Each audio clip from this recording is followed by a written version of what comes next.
The ARMOUR TRIMS were added in a recent Minecraft 1.20 snapshot, and on the surface, there doesn't seem to be anything out of the ordinary about them. But if that was truly the case, and they were just an ordinary item, then why would they be found at the bottom of the ocean's seabed in shipwrecks, whilst also being found in the End City, whilst at the same time also being found at the Piglin Bastions in the Nether? It just doesn't make any sense. There's no logical reason for them to be in all of these different places. And so there must be an underlying secret to all of this. Perhaps even an untold story about all of it. And well, this is the lost story of the ARMOUR TRIMS. Millions of years ago, there was a grand empire that sprawled all across the overworld. And the civilization that inhabited this great empire was extremely technologically advanced, more so than even today's civilizations. However, in due time, just as everything else in this universe, that empire would collapse, as on one day, a monstrosity would rise and consume the cities that made up that empire. And that monstrosity would be so deadly, so greedy, and so powerful that in just a few weeks, 99.999% of that civilization had been brutally killed. As for those who had survived, well, for them, it might have just been better to have just died in those attacks, as over the next few weeks, they were sent spiraling back, losing tens of thousands of years of progress, as instead of living in luxurious cities, they were now forced to forage for food, and many of them would fail at that, as many of them had no idea how to forage, and so because of that, over the next few weeks, many of them would slowly starve to death. And only the very few that had learned to sail and fish out on the oceans would survive. But even those lucky ones would survive barely, as disease and famine struck those sailors daily, as they just weren't fishing up enough food to sustain themselves. And so because of that, many of them would also die. And so quickly, those unlucky enough to survive were forced to fish in the vast open oceans 24/7, just praying for scraps so that they too did not starve to death. And so it would only take just a few generations of living like that, out in the open oceans, fishing, before all the knowledge of that once great empire was lost forever. Well, on the surface, it might have seemed like that, as back a few decades, when the cities came under attack of that monstrosity, many of the intellectuals of that civilization were in bunkers underneath the city, as it was within those bunkers that they researched and developed all the new technology that made up that great empire. And so whilst above there was just absolute carnage, down there in those bunkers where the intellectuals were, was actually quite safe.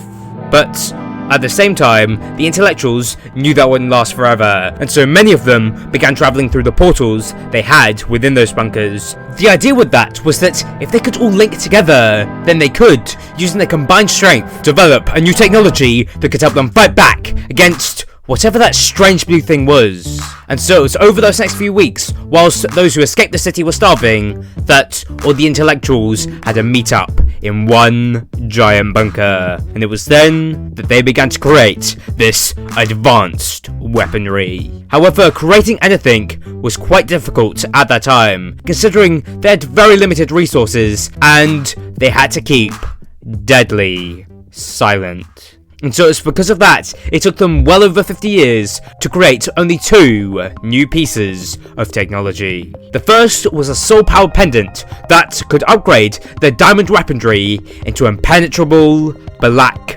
stone weaponry, which would be able to deal much more damage and would be much more resistant to wear and tear. However, the use of this was very complicated and required the use of many diamonds and the very rare netherite ingots.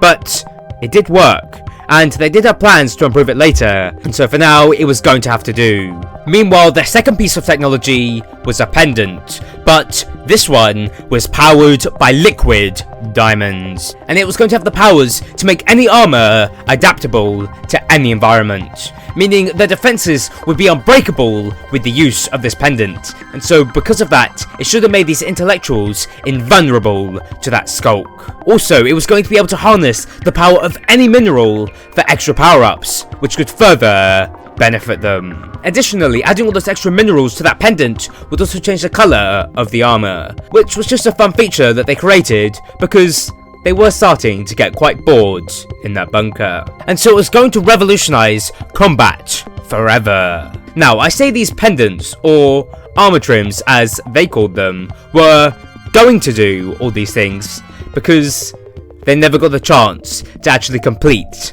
that technology, as it was on one rainy morning 50 years later that the warden somehow broke into their bunker.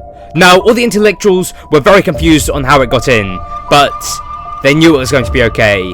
They were going to survive. All they had to do was to just stay still.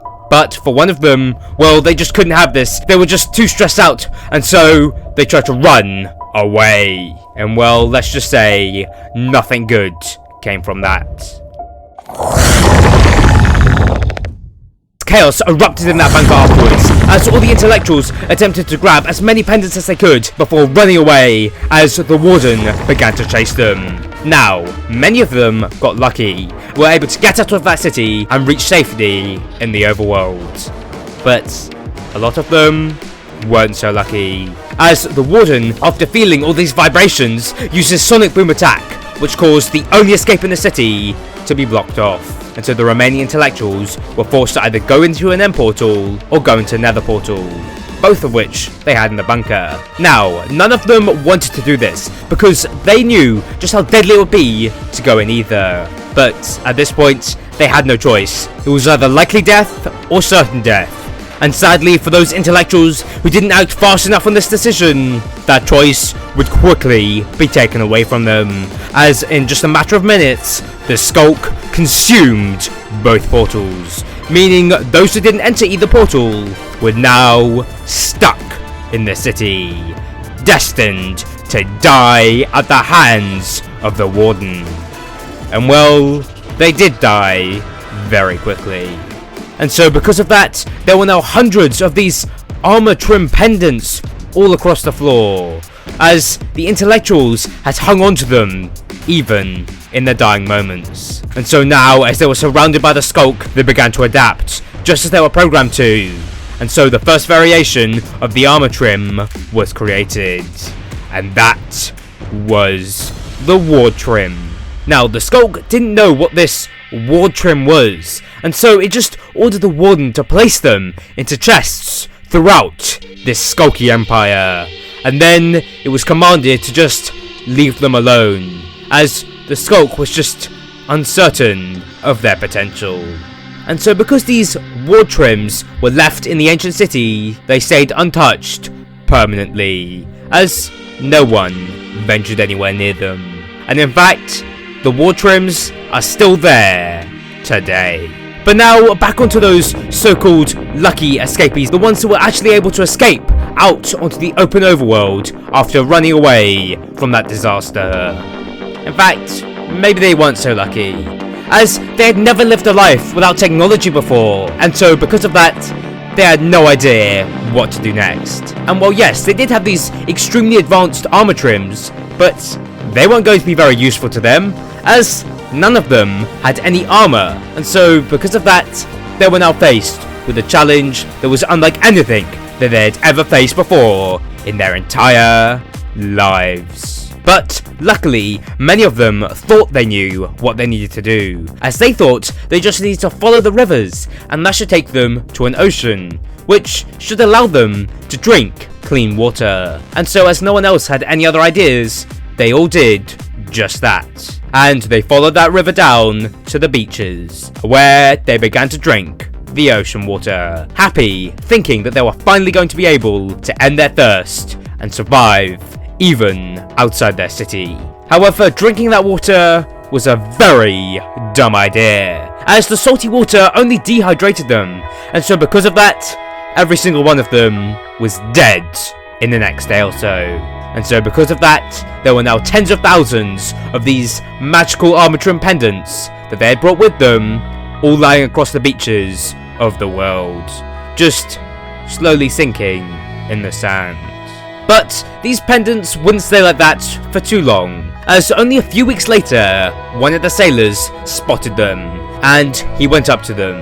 But when he got closer and closer to these magical pendant things, he was very fascinated, as he had never seen anything like this before in his entire life, as nothing he had ever seen had glowed blue like this. And so that sailor picked up all these pendants and brought them onto his boat, and sailed out to the other fishermen to show them it. And well, they were also extremely fascinated by all of this, as, keep in mind, none of them had any idea what this ancient civilization was that they had originated from, as that knowledge had been completely lost. But still, even without knowing it, these fishermen could still tell that these magical runes must have some sort of greater use that they didn't understand yet. And so because of that, they all decided that they should hide them in some way so that they could return to them at a later date when they understood what they were used for. And so to do that, they decided to split up their bravest adventurers into two groups. The idea here was that one group was going to hide their pendants in the jungle temples, which were ancient buildings that no one would ever be foolish enough to enter. And once they had hidden them, they should write down the coordinates of each of those temples so that they would know where to go back to these pendants at a later date. While the other group would be tasked with doing the exact same thing, but for the desert temples, which are temples right in the middle of the barren wasteland of the deserts. And so no one, in theory, should ever go near any of those two places. And so because of that, these pendants should be safe. And so all of that sounded like a really good idea. However, decades later, neither group would have returned. And so their runes and the coordinates of where those runes were both lost forever. Well, sort of.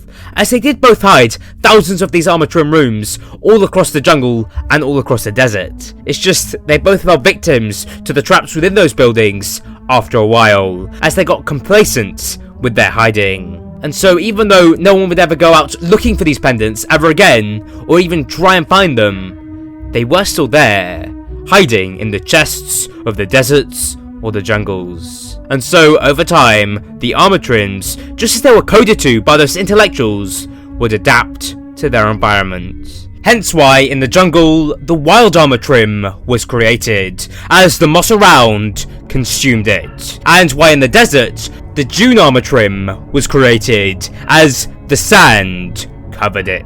But now, back to those sailors, as they still did have a ton of these armor trims left, even after they did lose those other ones. Well, they did at first, but a lot of their boats just weren't strong enough to withstand the might of the ocean tides, and so because of that, many of their boats would sink.